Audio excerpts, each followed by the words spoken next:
And Emily, do you have the auto recording turned on? Mm-hmm.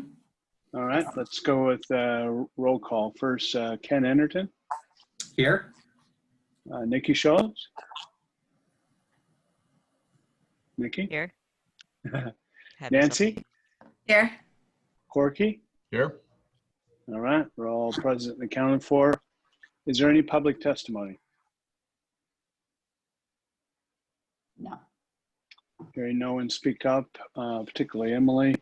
Let's move along then to agenda item C, executive session. The MCDD board will now enter into executive session pursuant to ORS 40255192355192660 to discuss legal advice on an HR matter. All right, we got the recording. All right. Everybody's good to go.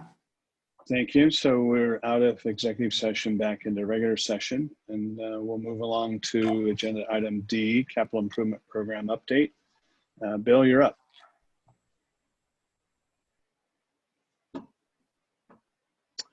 morning, all. We had an opportunity to send you the one-page quarterly CIP updates in your board packet ahead of your meeting. And the intent of this time is to go through those and answer any questions. I'm happy to walk through the projects one by one, but if folks have had a chance to review them, I can just answer questions. One thing I will note on the Pump Station 1 trash rake project, there was, at the time that one-page summary was drafted, we had not received the final permit from the city of Portland, so there was some uncertainty about the schedule. Since that time, we have received the permits, and if you were outside, and the project has started. If you're at the campus now, you see the trash rake has been removed, and they're in the process of reinstalling the new one. So that project is moving along well at this point, and we expect to finish it within the allotted time we need, that the operations folks can begin to conduct their work. I believe the remaining items in the updates are still accurate. So, are there particular questions you'd like me to address? Question I have on the waterline extension project. Do we know enough about the rough alignment of the easement to make an initial approach to the property owner? I believe Mindy Weimer is on the call here, so I'll let her respond to that question. Yes, we've drafted the map to create an exhibit to approach the property owner. We're in the process of refining the exhibit, so we should be able to do that in the next couple weeks. Okay, thank you. Mm-hmm. I will note that there have been some additional change orders to the largest project in this suite.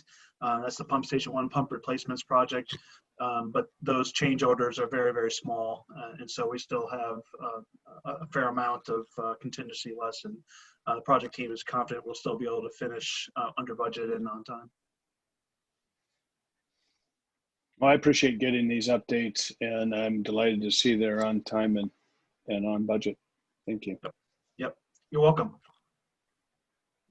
Other questions on these updates?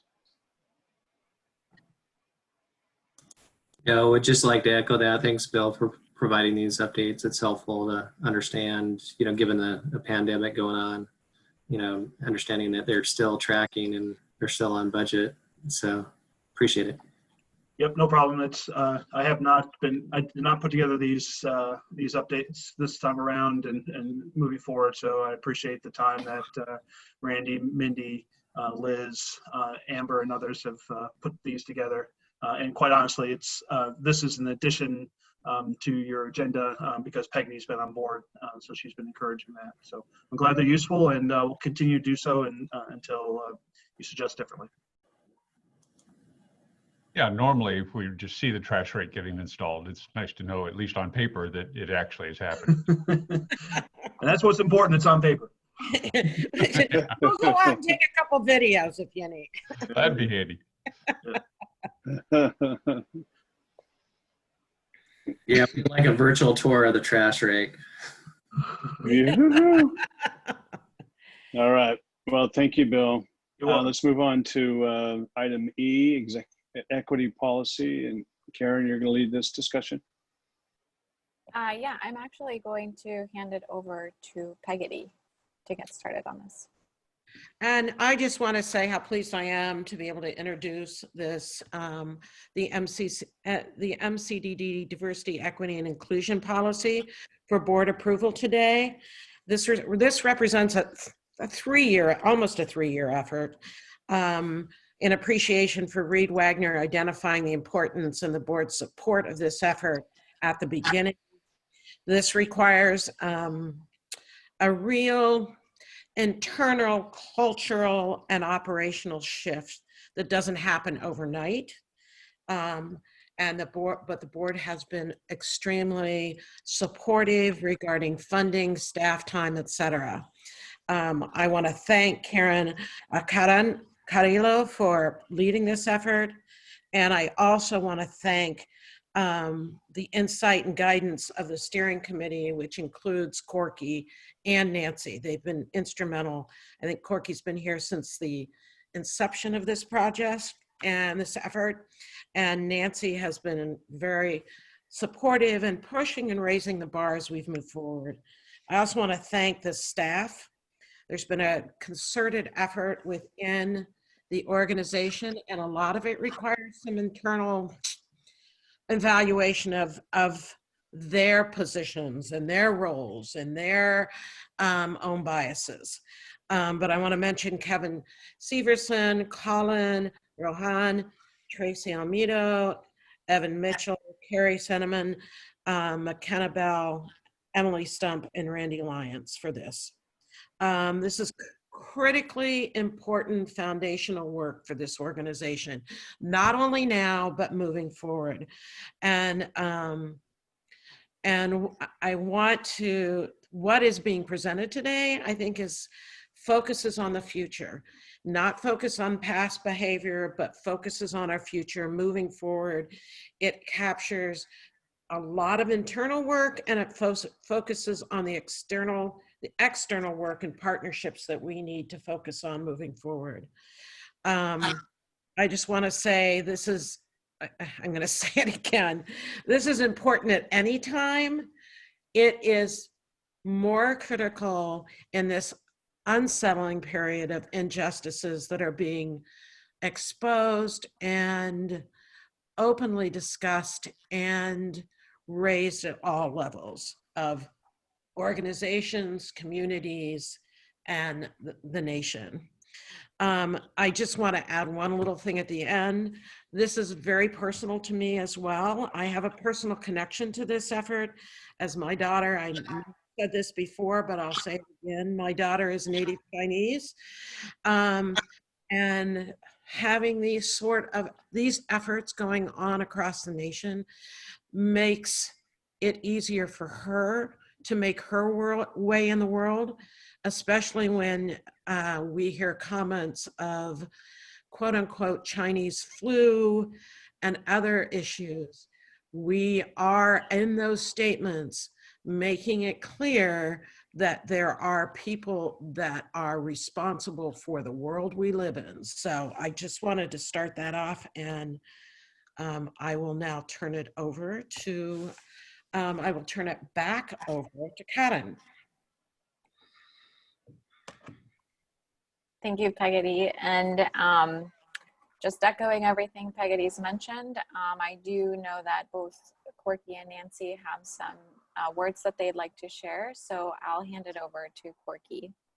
Sure. I was flattered when I was asked to be involved in this at the very beginning. It's been quite a while now, almost 3 years, but it's nice. It's been a good project that needed to go slow. And at the very beginning, it would have been easy to just create a whole bunch of HR policies, but that really wasn't what we were aiming for. The policies, forget that. We wanted something that staff believed in. We wanted something that could be used and useful by the community. We wanted something that makes the district stronger, healthier, and something that integrates the district more into the community that we serve. And I think we're getting there. I think I'm really impressed with the process so far. At least coming from a dumb old white guy, it looks impressive to me. And then I guess furthermore, the groundwork is for a template for the urban district is being laid as well. Staff involvement in this program is naturally going to roll into the urban district. This is a great start. We're getting good traction. I'm impressed, and I look forward to even more good things in the coming year.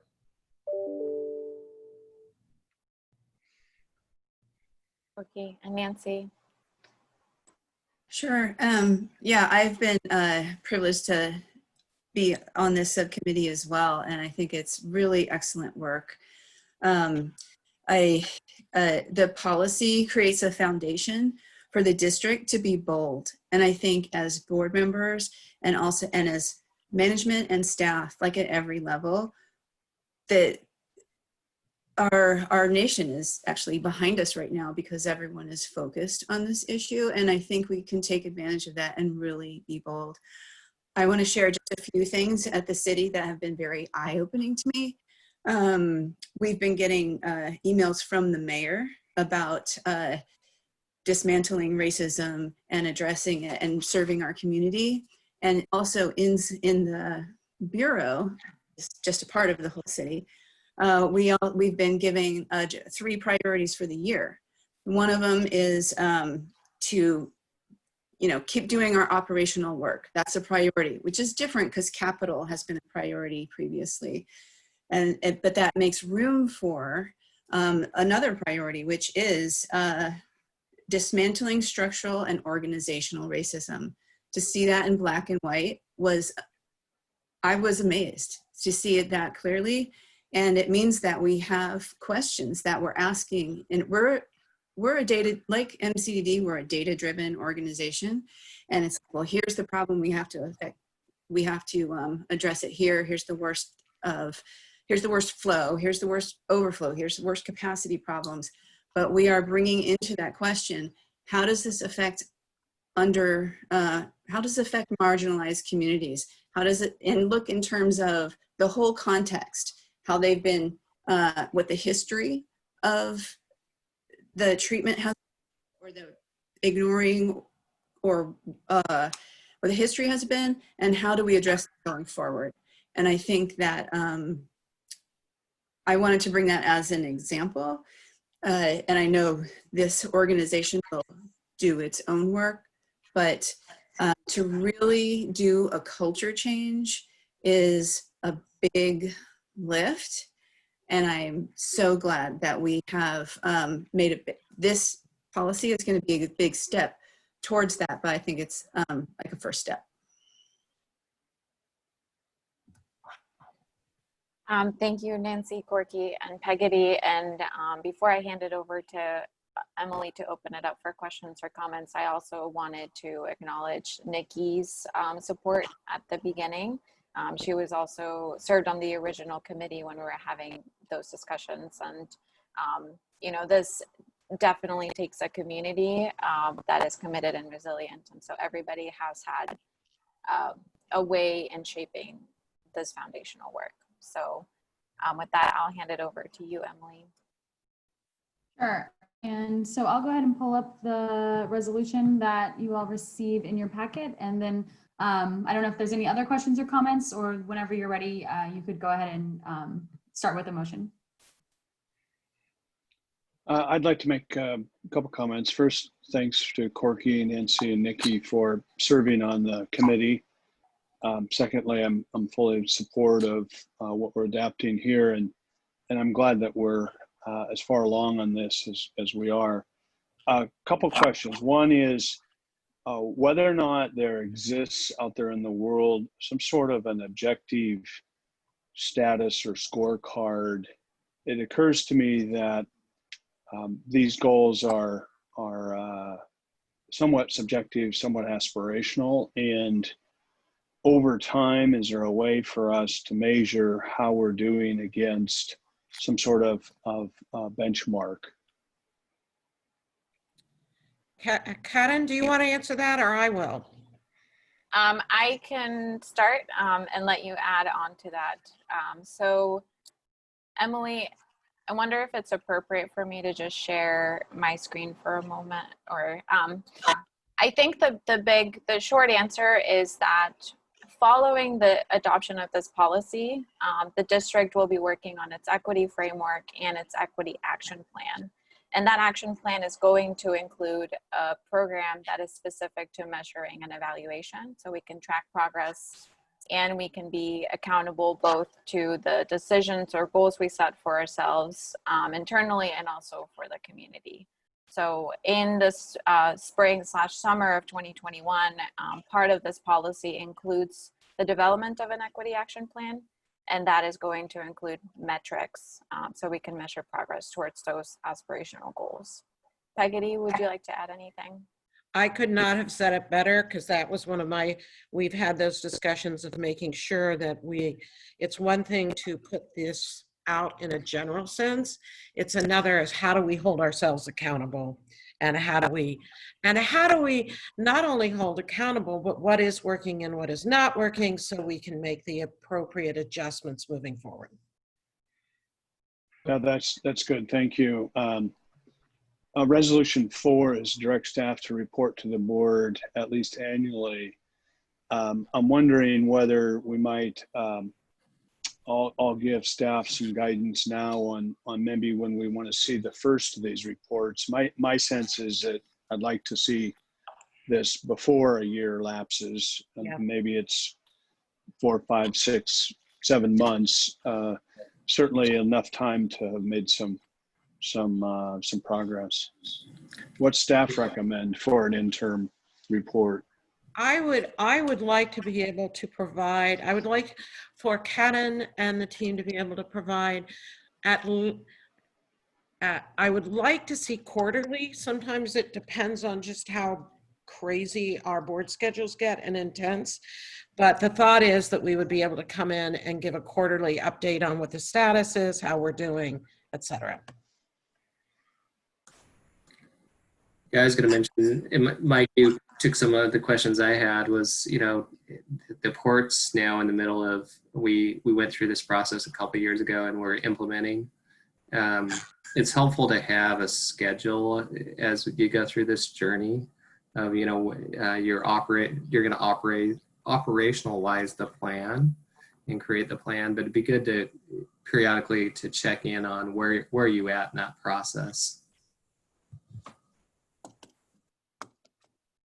Does quarterly feel comfortable for you all? Yeah, for me, no more frequent than quarterly, and I could see that might get pushed some due to both progress milestones as well as hectic board schedules. Yeah. Okay. Could be quarterly or every half year. We know these take time, and you want to have a full report, but you also want to keep it fresh in people's mind as well. Yeah, that's fair.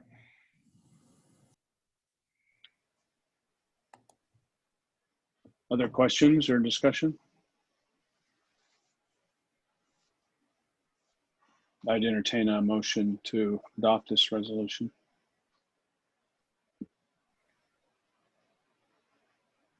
I move that we adopt resolution 2081, adopting a commitment to equity through the formation of the DEI program. And I will proudly second that. We have a motion and a second. Any other comments or questions? Okay, hearing none, then let's take a roll call vote, starting with Ken Ennerton, Yes. Nikki Schultz, Aye. Corky Collar, Aye. Nancy Hendrickson, Aye. and Mike Wells votes yes. Motion carries 5-0. Thank you, staff. Congratulations. This is a big deal. Thank you, board, for being supportive of this. Yeah, and good job to staff. We know this is a long and tough journey and emotional journey as well. And thank you for putting the time, effort, and passion toward this. So, and just know that we're there for you if you ever need anything, and we're here to support you on this journey. Thank you. Thank you. Okay, let's move along to item F, Assets and Liabilities Working Group. Back to Bill Owen. Thank you very much. In your board packet, I believe on page 11, is a proposed draft charter for the Assets and Liabilities Board Working Group.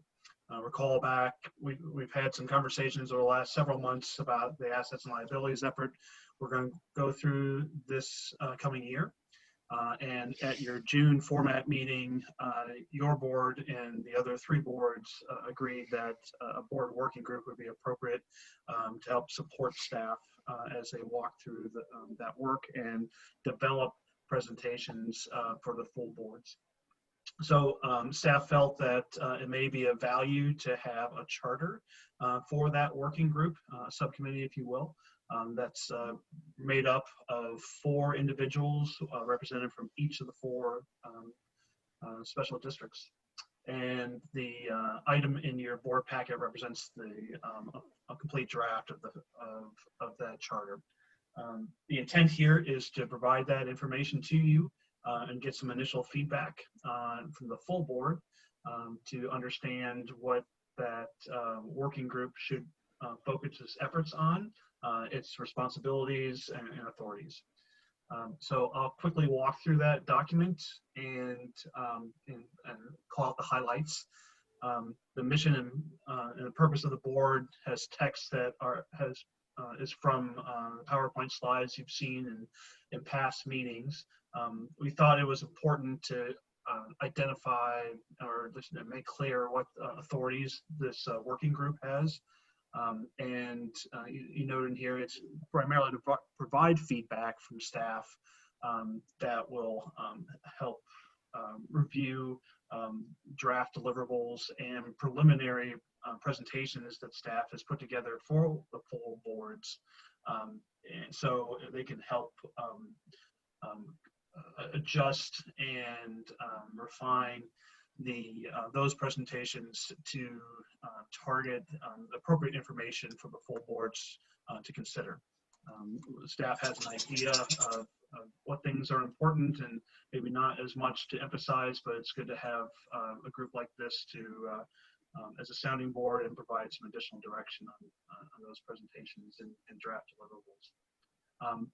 The responsibilities and outcomes sections is a little more lengthy, but in essence, it has looks like in about 10 different bullets, it provides a description of not only the types of activities the board will do with regards to those reviews and feedback, but also highlights things such as the board member on that working group would be encouraged to help introduce proposed suggestions at the full board meetings, as well as reviewing draft deliverables and so forth. We suggest that recommended that that particular working group would make decisions based on a consensus basis, as opposed to majority votes or unanimous vote or some other things. But that's just a proposal, and the working group could adjust that if needed. The remaining sections, I think, are pretty straightforward. It talks about the length of time, the membership, and some references regarding the ORS 550 statute, as well as a preliminary schedule. So again, the intent here is to get some feedback from the full board here, as well as the other 3 boards. We have gotten some feedback, from Pen 1 and Pen 2 already, and we'll talk to SDIC later this afternoon. We'll collect that information and develop a revised version to share with the of the charter with that working group. And the intent is to have that working group finalize the document and sign it. So that's an overview. Any questions or clarifications I can offer?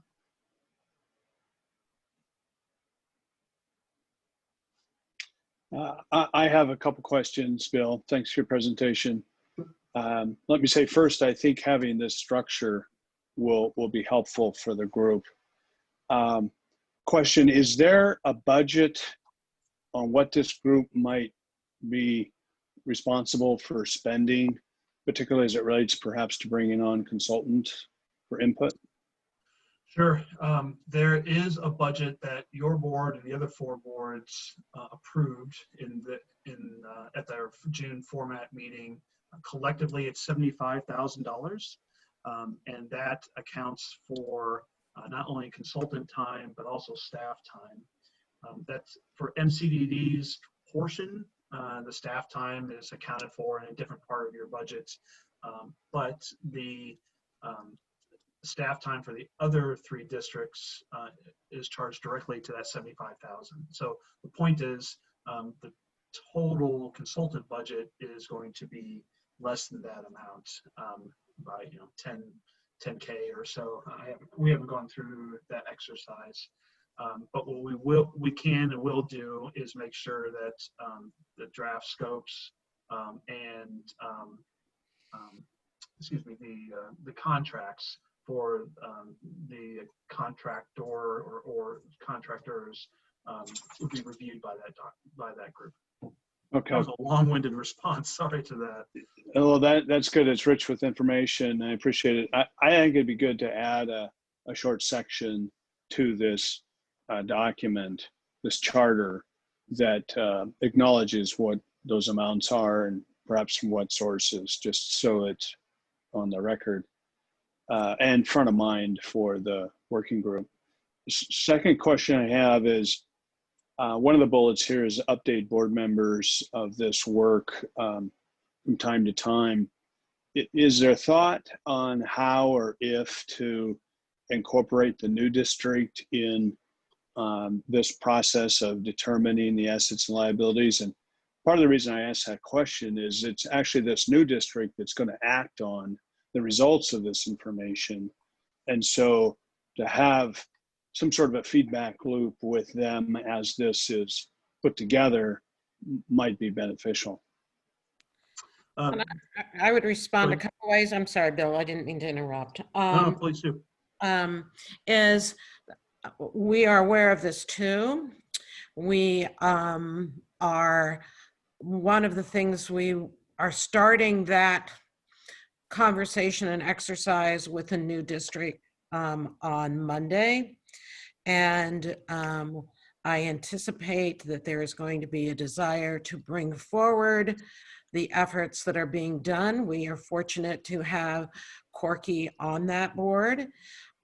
So he is also the intermediary of trying to take that information forward to the new board and what is going on within MCDD. And we have Tanny Staffison from SDIC, James Allison from Pen 1, and Mary Helen from Pen 2. So that we will also be we will also be leaning on those individuals to share information, but ultimately we all want to be walking and focused on the same outcome to ensure that we are not wasting time, energy, or funding as we move through the process. And I don't mean to be, I tend to want to be more specific, but as that new board is forming, it's a little hard to give you specifics, and that they are in the very early stages of startup. And it is an item on their agenda in the future. So So if that's helpful. what I might suggest we add is just another bullet in this list to recognize that there is a strong link to the new urban flood districts role and a connection to those representatives from each of the boards. Thanks. Those are the questions I had. Other supervisors have questions, comments? I'll just comment to emphasize that in my mind, the main goal here is to make sure that the existing 4 districts feel whole, feel that all of their assets and all their liabilities have properly been accounted for, so that they don't get the feeling that they're funding deficiencies in another district as we start to merge things together. So I think a lot of this is, looking back, and bringing everything up to today and making sure everybody's on the same level playing field. Everybody feels that they've been given proper credit for the work they've done, and proper accounting for the liabilities that they've incurred. And then when we hand that off to the urban district, if we do our job well, then it's a done deal. Then it's just a matter of implementing the financial, procedures that that are called for. But that should be, easy. Well, Hopefully. should be easy. At that point, it should be easy. The hard work is making Simple everybody to happy say. right now. So- That Simple to little say. piece might be easy. The rest of it's going to be. But well said, Corky. I appreciate that.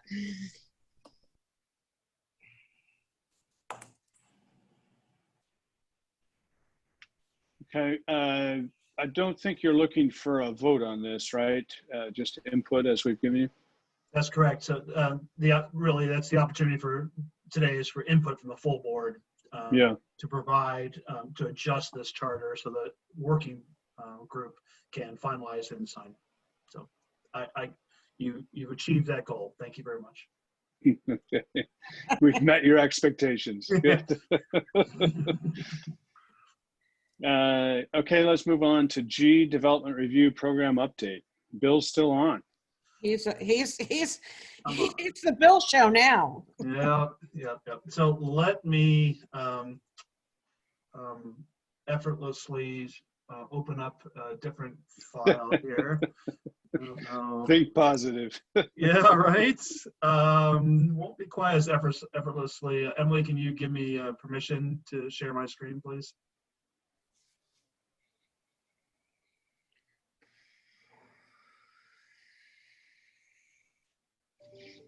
So as that happens, you received a one-page document that provides an overview of the development review process.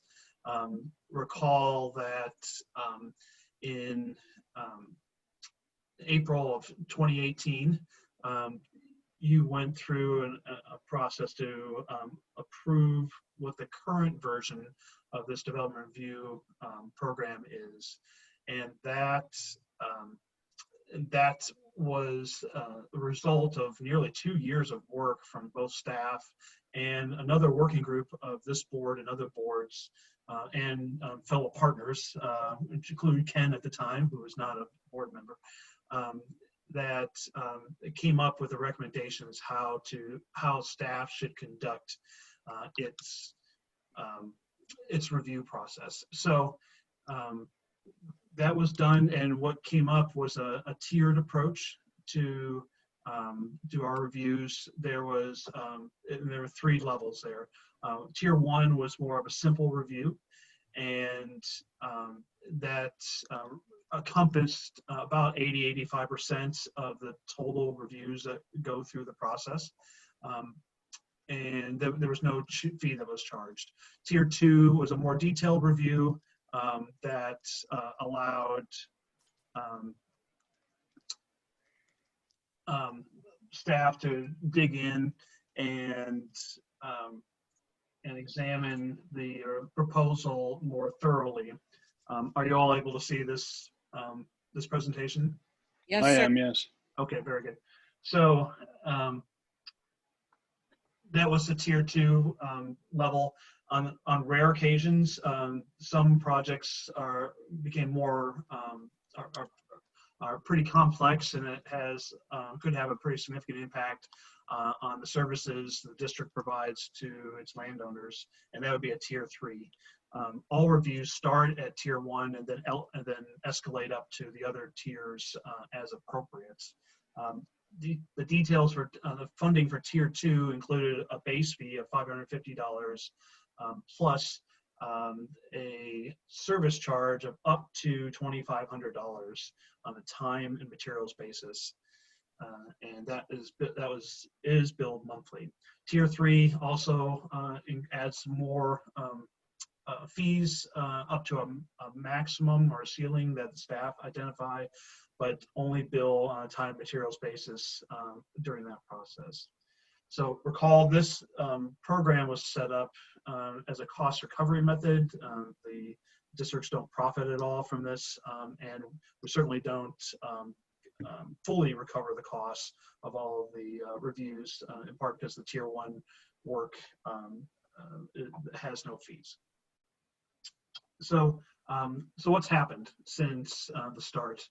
So from May of 2018, which is a month after the initial resolution was passed and could be implemented until about into April of 2020, there have been just over 200 reviews that were brought into the city, or sorry, not the city, excuse me, the district. And of those 205 developments, 30 of them were elevated to tier 2. So that's about 15%. And they paid their base fee and started on the review process and paid up to $2,500. Of those 30, 4 of them were elevated to tier 3s. And those are larger projects, as you can imagine, and sometimes a larger project, for instance, would be redevelopment of the Portland Meadows site. That's in Penn 2, not in MCDD. And it could even be smaller sites. For instance, we're just finishing a review with Georgia Pacific over in Camas, who draws power from an area in the TRIP site in SDIC, but their poles are in the levees, and they wanted to replace some of those poles, and so it became fairly complicated, involved, and time-consuming with the Corps of Engineers. So again, this is an overview of the fees that are that exist today, and the number of, and a table summarizing what's the revenue and expenses that we've gained, or sorry, just revenue in this case. So and the table is broken out by district. So MCDD, there have been 18 reviews that have elevated to tier 2. We've collected almost $10,000 in base fee, a little over 12 grand in the service charges, and of course no revenue in tier 3. So what are we proposing as some adjustments to the existing program? Well, there are two things. One is the technical element, and another is the fees themselves. On the technical side, you might recall that we relied primarily on the U.S. Army Corps of Engineers standards for encroachments to the levee. This is the black and white portions of this slide represent those standards graphically. We're not proposing to change any of those, but we're proposing to add something that was missing in those, at least in terms for our operations and flood fighting situation. We've had a couple of situations where power utilities have asked to string new lines over the levee system. And generally that's fine. We look at the poles on either side of the levee and make sure it meets the standards. But we had not envisioned what the minimum clearance of the lowest line would be. So we're proposing that a 35-foot minimum clearance be included in their designs moving forward, and we've asked them to do that in these other two situations. That 35 feet is a combination of 25 feet, which is the top reach of our largest excavator, plus an additional 10 feet that OSHA requires for minimum separation for lines that are under 50 kilovolts.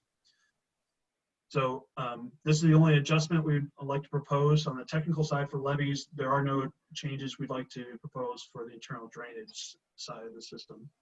On the program fee side, it's a little more involved. Tiers 1 and 3, we're proposing that no changes occur. So tier 1 again has no fees and will continue to do so. And tier 3 would continue to be a time and materials basis up to a ceiling. The base fee it is currently $550, and we're proposing to increase that by up to $710 based on the expenses we've incurred relative to the revenue that we brought in during this phase. The base fee is supposed to cover the staff's initial time to conduct a review and an assessment whether or not a project or a development, if you will, should be elevated to tier 2. And once that happens, then we submit some paperwork for them, the developer, to agree on how this will the review will be conducted. That assessment most times is under $5,500, $550, excuse me. But there are notable occasions where the expenses have been higher, and so we wanted to make a slight adjustment for that. And the tier 2 service charge, currently, again, it's a time materials basis with the $2,500 ceiling. The expenses have been a little bit higher than revenue, and that's because, in most part, the development's review time has been within the $2,500, but on a couple of occasions, it's been a little bit higher, and but it's not dramatically higher. But what the key piece here is what we're proposing is to change the review from a flat from a time and materials basis to a flat fee. And this is needed and proposed because the time and effort for staff administratively to keep track of the details needed for invoices and to actually issue the invoices on a monthly basis is fairly laborious. And we didn't feel that the benefits were higher than what the time would be to put into to continue doing that. So it's an alternative to consider. We would ask you look at adjusting this to a flat fee that's the average of the expenses we've incurred over this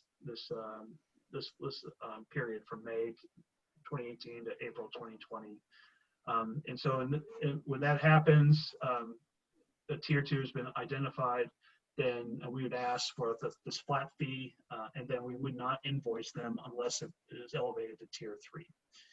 And so you can imagine in some cases some projects will incur expenses internally that may be less than $1,500, but there'll be also more than other projects that will be more than $1,500. It's an average. Other considerations we'd like to for you to ponder is the opportunity to update the hourly rates that were initially listed in the 2018 ordinances. Also, we recognize that these fees all reflect work associated with the developer's effort to get the permits associated with the cities that they're working in. It does not include any time that MCDD staff uses once construction begins. So, and thus there's no ability to cover any of those costs during the construction period. This doesn't happen very often, but it does happen on occasion, either as tier 2s or tier 3s. So in those cases, what we would propose to do is put a request that the applicant pay $126 per site visit for inspection or a series of submittal reviews. This is a fairly common approach that other cities in our area use as a flat fee for such inspections. The fee in this case is based on 2 hours of staff time plus our multiplier, but it does not include any vehicle or equipment costs. So that would be that cost would be retained internally with the staff. So that's the fee proposal and the technical proposal. One other thing that we wanted to start to explore also is whether it's appropriate to have any waivers for fees that are associated with these with this development review process. It would be this type of concept would be an application of the equity or DEI work you just talked about earlier in your meeting within the development review process. There are other utilities that have this type of waiver. And when we research this concept with other jurisdictions and utilities, many of them are required by federal law to provide low-income assistance programs to the Oregon Energy Assistance Program. So they are driven by law or regulation to offer these waivers, which is not the case for the special districts, as I understand. So that is an option. If we go down this route, we need to recognize what metric we use to find low income or affordability. Examples the federal government uses, they publish a federal poverty level, U.S. Department of Health and Human Services, and several programs use that metric and set the rate at 150% of that level. Of course, others do something they're a little bit different, but that's an example. The idea here, we'd help also what we need to do, we'd have to figure out how we can verify that an individual can participate in this waiver. We would not want to be in a position where we're accepting any documents that include social security numbers or other private information that's protected by law. And this is the case also, of course, of other utilities in our area. And we found that those utilities actually subcontract that work out to the Multnomah County Social Services Department, who then have contracts with nonprofits in the area to help that verification process. So that could be an avenue we use if we want to go down this approach. Can I add one other thing on that, Sure. Bill? Another concept that I thought was a good one that was raised in Pen 2 is that particular slide is focused more on individuals, but a potential consideration of someone that may want to build affordable housing within the districts. And if there's some sort of, it's a waiver or sliding fee scale or whatever, might be another consideration. So I just wanted to put that out there. Yep, good, thanks. And that dovetails well to the next slide. I appreciate that.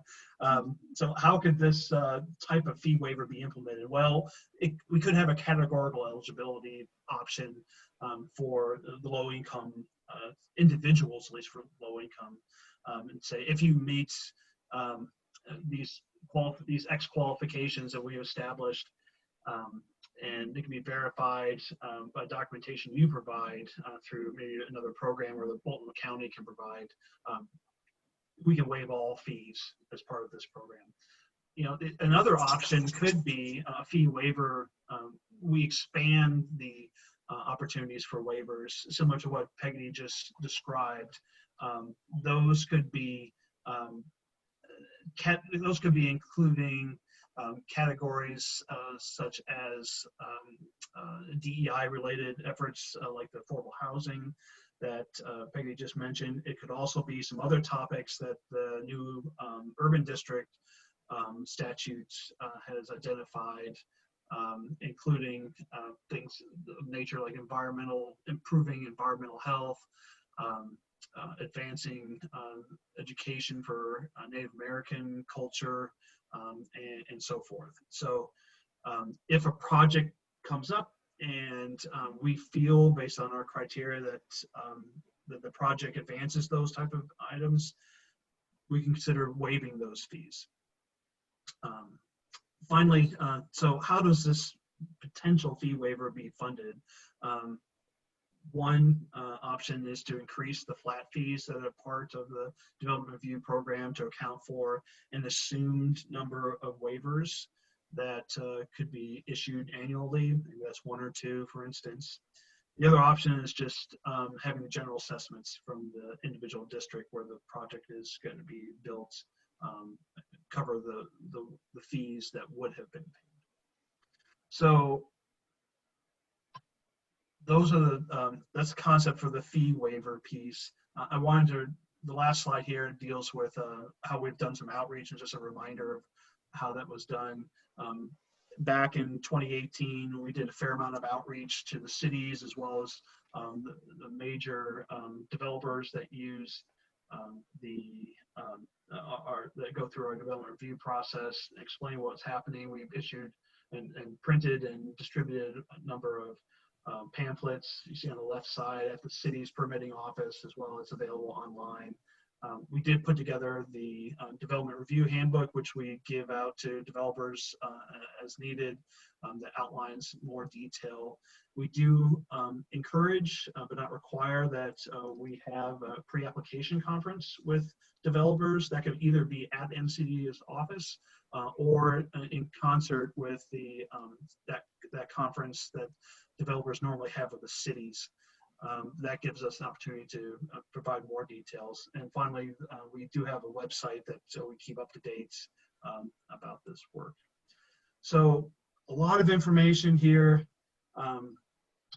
And I wanted to give you at least a taste of what things we're thinking about to make some revisions to the development review program. The ordinance focuses on the technical standards and the fees. And so I walk through those with you. The concept of the fee waiver is relatively new. And we've given you some ideas to think about whether you want to try to implement those right away or in the future. I'll leave that up to you. And I'd welcome any input or feedback about the material I just presented. Thanks, Bill. That's a good presentation. Any questions or comments for him? Yeah, this is Corky. On the flat fees, how do you account for inflation? We don't. Okay. Right away. I thought you did. When we went through that, you incorporated inflation into those fees. Yeah, it didn't show up, at least in the presentation, but Peggy's right, we have been talking about that, and what we could do is to increase those, for example, based on the federally recognized inflation number each year, A, or B, we revisit those fees annually or biannually for this board to make an adjustment. You just stole Nancy's idea. Yeah. Okay.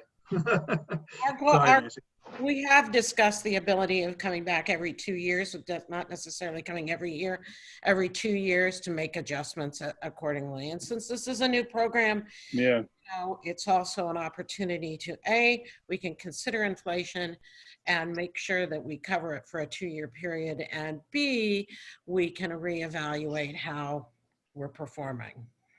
makes sense. As long as you got that covered.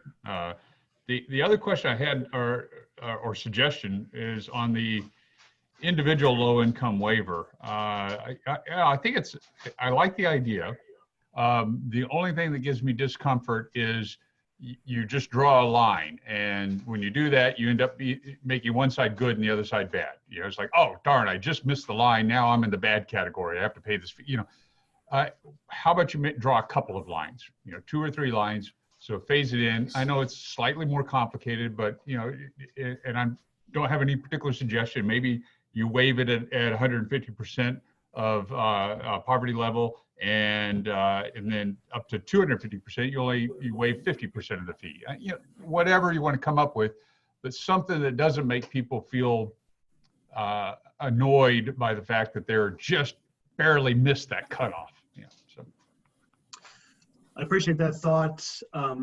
You know, and quite honestly, as we continue to think about that type of waiver, which we think is generally has some attractiveness, we wonder whether or not how many projects or property owners would qualify. They're not a lot. And what we don't want to do is put in a program that can never be used.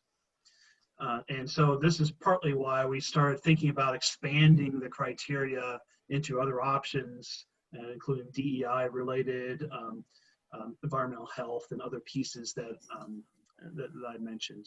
So thresholds I think you were talking about, I think could work for that. We may be able to catch one or two more folks, but generally, you know, the types of projects we're talking about, you know, they're from the port, they're from one property owner who just bought property on the levee, and and that's not necessarily the least expensive property in the districts, and other larger developments. So we're a little nervous about how much that a low-income waiver alone could be used. Doesn't hurt to have it on the books, but though. it doesn't hurt. It makes me think that the fee waiver application approach has some merit, so that someone who is of a low income or a diversity opportunity, you could encourage them to fill that out, and it's a subjective decision, probably by staff. And given probably the low incidence of implementing this, I would be tempted to just have them self-certify that they're low income against this, say, 150% standard, rather than engage an outside consultant and spend money well beyond what we'd forgo just in granting them the fee waiver.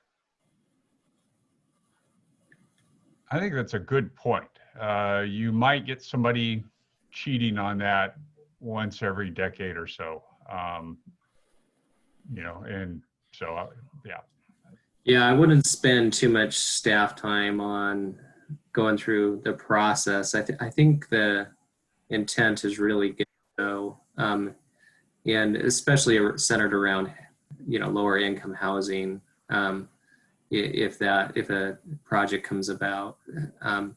So there's probably very limited application, as you mentioned, to this, but I think having the ability that the executive director can waive those fees may be a way to do it, based on need and circumstances.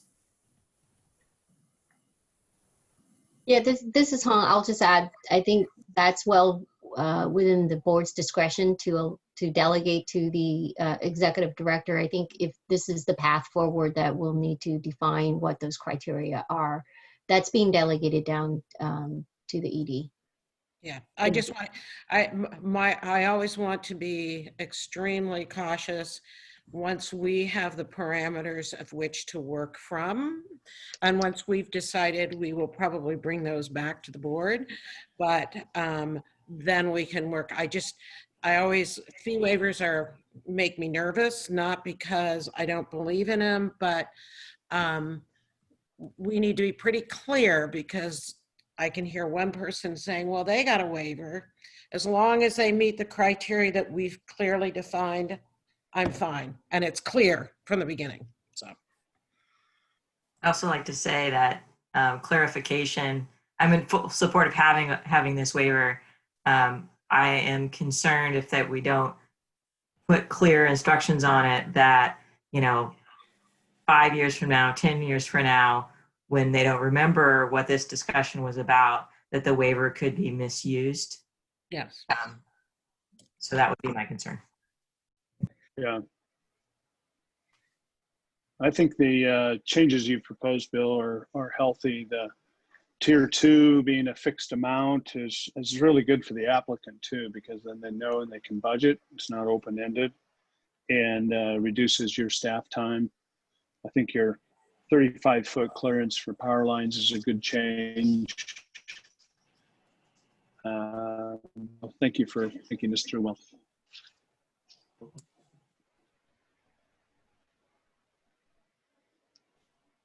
Since there's a pause here, the primary things we've been thinking about as general categories for fee waivers have come from the ORS 550 language related to the purpose of the new urban district. Are there other ideas that you folks might suggest that we consider as well?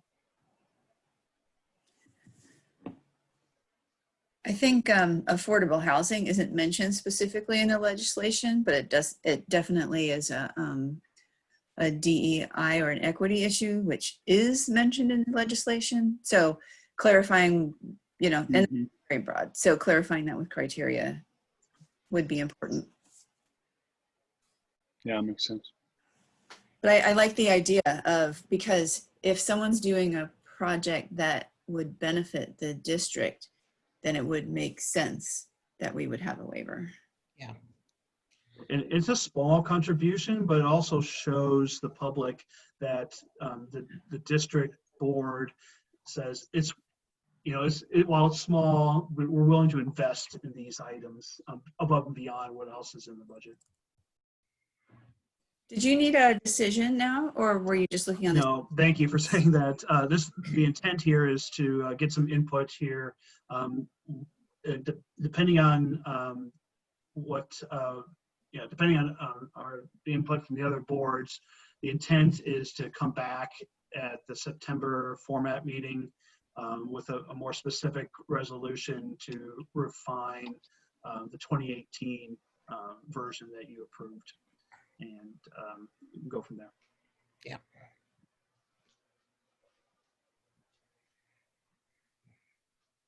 Okay, thanks for your time. All right, good report, Bill. Thank you. On to new business. And I'm sorry. Oh, God. That's outside my house. I don't know what that is. I actually have to leave now. So if there's any new business, I'll catch up with you later to find out what it was. We can catch up, Nancy, no problem. I just wanted to give everybody a little bit of an update on Urban Flood Safety Water Quality District meeting is Monday. I think you all know by this time, but to confirm that we got an executed document for the $500,000 grant from Business of Oregon, and we are spending against that and submitting invoices at this time.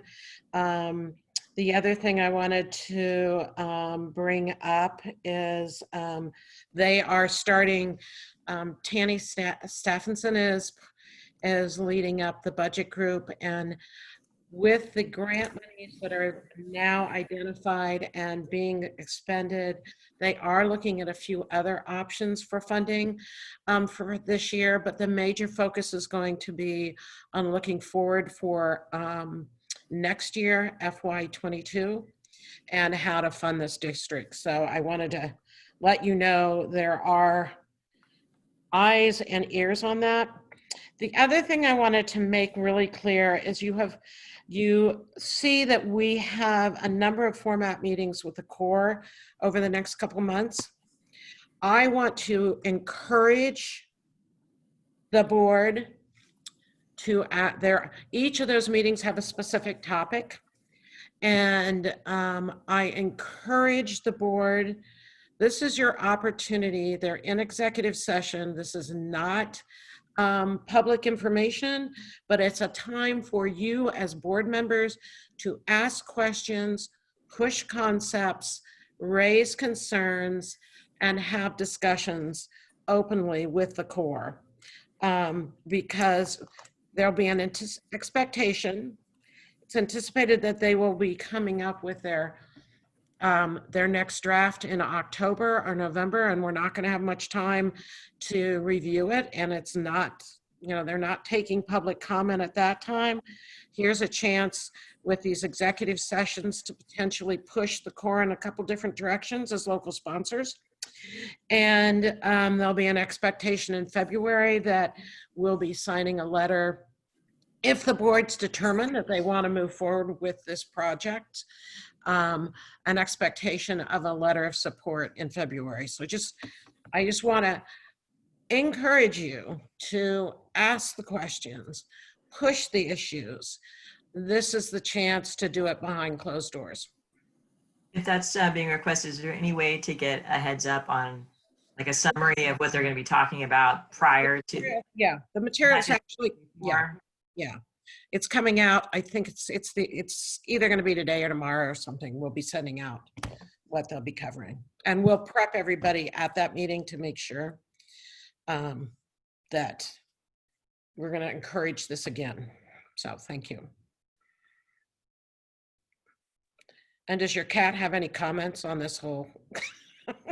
No, but I do want to say that through December, I won't be able to join meetings that start before 11:30 on Tuesdays and Thursdays, and I will be leaving precisely at the scheduled meeting time. I can't stay past 1.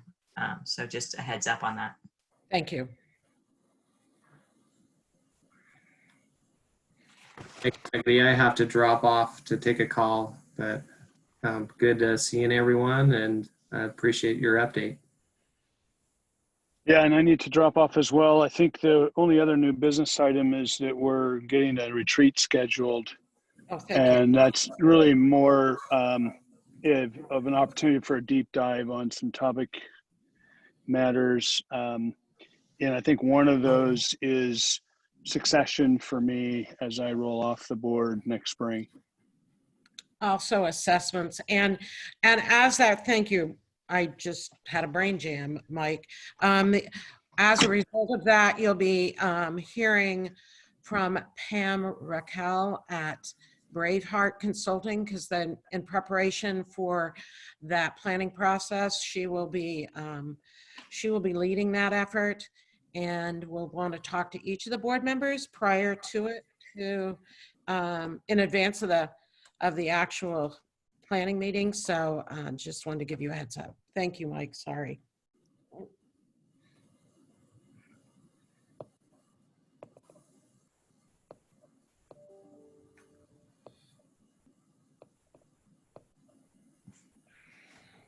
Okay, anything further? If not, then we stand adjourned. Thanks, everyone. Real productive. Thanks, everyone.